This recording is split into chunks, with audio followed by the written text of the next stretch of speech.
The Western is a genre that, despite going in and out of fashion, has never disappeared completely. The following is our list of the 15 best classic Westerns. Now for our definition of classic, we're looking at films made prior to 1990. So films like Unforgiven and Dances with Wolves won't be featured here. However, we'll be making a list of those films on Friday, so make sure you hit the subscribe button. Also, we're only featuring one film per franchise.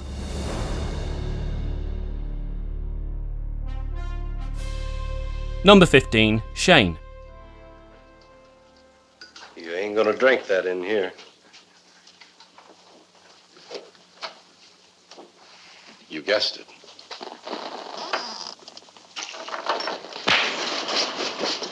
Shane is easily one of the most famous westerns of the 1950s. Following the genre's conventions to the letter, many of which it may have established itself, the film follows a gunslinging drifter whose attempts to settle into a peaceful life are disrupted by a dispute between cattle ranchers and settlers. The cinematography, full of epically sweeping blue-skied vistas, won both the movie and Lloyd Griggs a much-deserved Oscar.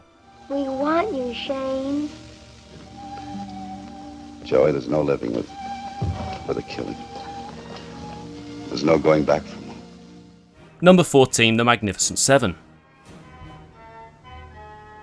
If God didn't want them sheared, he would not have made them sheep. What do you say? Ride on. An adaptation of Akira Kurosawa's Seven Samurai, The Magnificent Seven boasts an iconic roaring theme tune from Elmer Bernstein and a rousing climactic shootout, but the gentler moments also aid in making the film an enduring favourite. Star Yul Brynner and upstart Steve McQueen consistently try to outdo each other, but never to such a degree that they upstage or unbalance either the film or the group dynamics.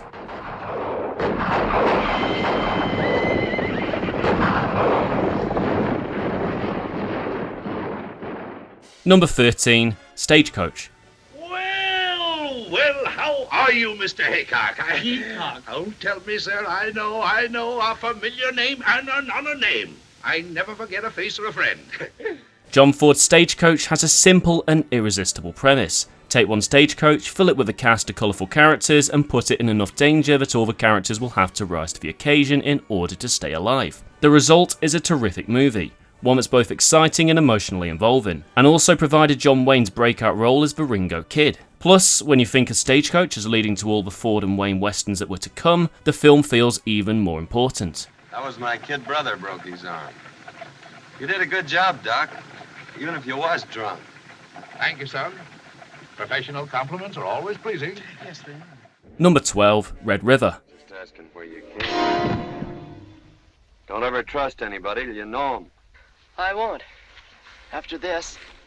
The best westerns are about the changing of times, warring ideologies, and the ruthless march of progress. Howard Hawks' 1948 epic follows a cattle drive from Texas to its destination in Missouri. John Wayne headlines as Thomas Dawson, whilst Montgomery Clift co-stars as Matt Garth, his adoptive son, who challenges his authority. By far one of Howard Hawks' best, Red River is a bold and expansive epic with a knotty psychological portrait at its core. Nobody's gonna tie me to no wagon wheel, no sir. When you'll take it without a wheel to lean against. Oh, Mr. Dunson, I was wrong, awful wrong, but nobody's gonna whip me. Turn around, Bunk. Don't do it, Mr. Dunson. Turn around, you'll get it in the eye. Do it, Mr. Dunson, I tell you, don't do it! Number 11, The Great Silence. Growing in popularity as the years pass, the impressiveness of Sergio Corbucci's complex masterpiece threatens to outdo Django as his crowning achievement. Set in Utah during the Great Blizzard of 1899, it follows the Mute Silencio, a hired gun with a particular interest in a group of bounty hunters led by Klaus Kinski's Deadly Loco. The Great Silence is an uncommonly reserved film by spaghetti western standards, but when that silence is broken, the noise is truly something to behold. Number 10, McCabe and Mrs. Miller. Come on. Maybe I can fix it for you. Okay.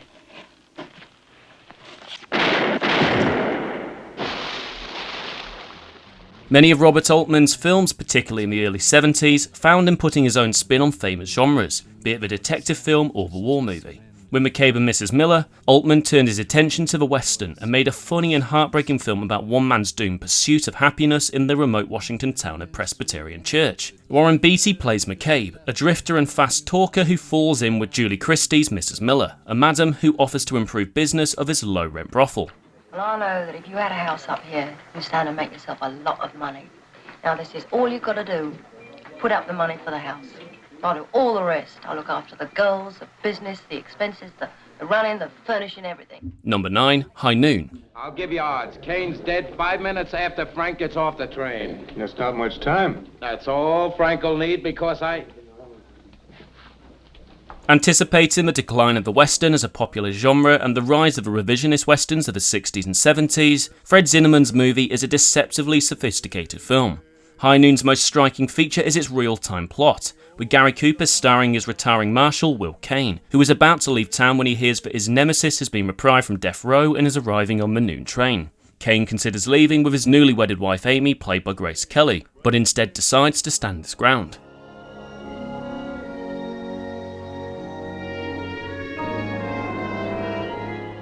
Number 8, Butch Cassidy and the Sundance Kid. Then you jump first. No, I said. What's the matter with you? I can't swim!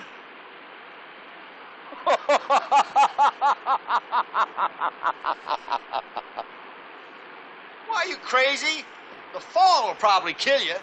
Paul Newman and Robert Redford play it loose and for big laughs as affable outlaws Butch Cassidy and Sundance in this classic western. They are the ringleaders of a notorious hole-in-the-wall gang, only they're not as bad as all that. In 1969, Butch Cassidy was a massive hit, but it was panned by critics, with the gags considered too shallow for the genre. Today, however, the film has aged incredibly, and we can enjoy it as a movie of its time, with its laid-back 60s nostalgia and fantastic lead duo.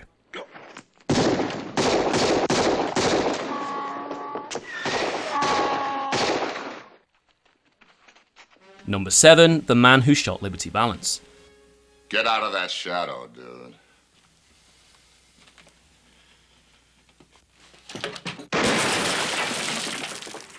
The Man Who Shot Liberty Valance feels like no other John Ford film. A return to black and white photography on sound stages, it's a more intimate psychological drama than Ford's other westerns. The choice suits the material, a study in contrasts between two men trying to tame the West.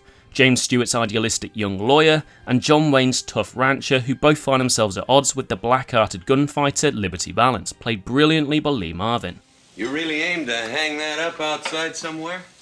That's why I painted it. Well, take some advice, Pilgrim. You put that thing up, you'll have to defend it with a gun. Number 6, The Treasure of the Sierra Madre. Oiga, señor, we are federales. You know, the mountain police.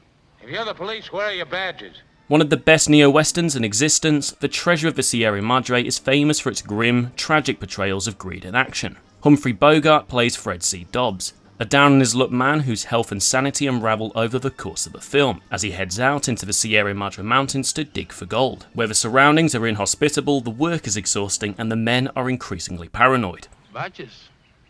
We ain't got no badges. We don't need no badges. I don't have to show you any stinking badges. Better not come any closer. Number 5, Rio Bravo.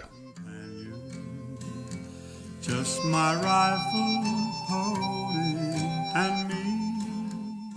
Rio Bravo isn't just one of the best westerns, it's also one of the all-time great team-up movies. The film has a laid-back, unhurried pace. It has shootouts and action, but it's also a classic hangout movie where a lot of the fun comes from watching the interactions between the main characters. With charming performances from John Wayne, Dean Martin, Ricky Nelson, Angie Dickinson and Walter Brennan, we see the fun approach that Howard Hawks was going for. What are you doing here? Until I saw those things, I was looking for a towel. I'd like to take a bath. Didn't you come in on the stage? That's right. Why aren't you on it? Number 4, The Wild Bunch.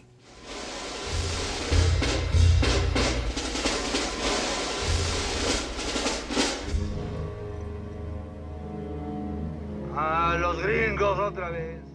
Released the same year as Butch Cassidy, Sam Peckinpah's landmark western instead attracted controversy for its graphic violence. The Wild Bunch was Peckinpah's vision of the West that he had been building towards since Ride the High Country. Here, he populates the film with a band of outlaws led by William Holden and Ernest Borgnine, looking for one last big score as the traditional American West is slowly disappearing. Yet, beneath the violence and gritty atmosphere, it builds a story about how honor matters even to those on the wrong side of the law. You want to come along?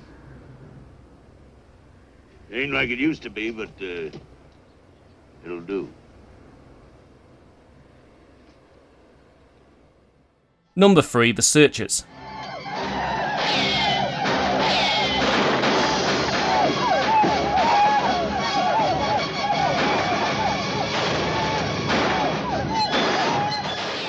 The Searchers is easily one of the darkest and yet most satisfying westerns of the 1950s. Starring John Wayne, it's the portrait of an American hero possessed of all the virtues of frontier honour, yet driven to the brink of insanity by his fear of racial impurity. The movie never sits still, piling one bravura sequence upon another, with family reunion, Indian raids, fistfights and heartbreaking sadness, all against the forbidding grandeur of Monument Valley, and never once losing its grip on the audience.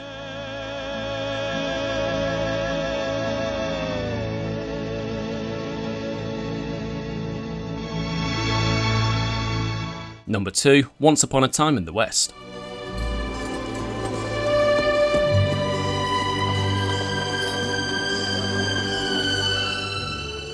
Whilst an incredibly tough choice between first and second place, Leone returned to the western genre after completing the Dollars trilogy, but with a renewed sense of ambition, twisting together an epic story of greed and revenge bigger than anything he'd ever attempted before.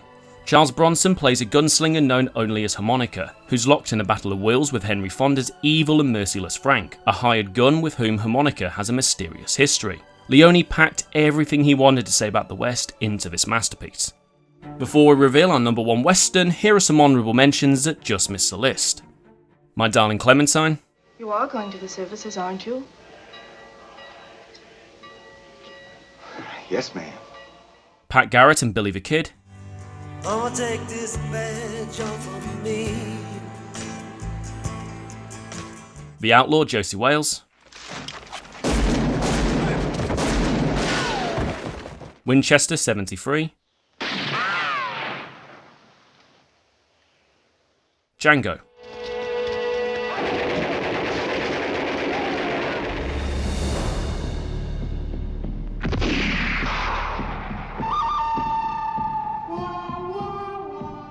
Number 1, The Good, the Bad and the Ugly. As we only allowed ourselves one film per franchise, we had to pick this tour de force for top spot. This is one of the absolute peaks of pure narrative cinema, a story which spans many months, hundreds of miles and armies of extras, all of it dedicated to keeping an audience engrossed. A film that has incredible replay value, you're always knocked back by how much there is to rediscover. With memorable set pieces, a tense final showdown and one of the greatest musical scores ever created, this third and final installment in the Dollars trilogy is the definitive spaghetti western.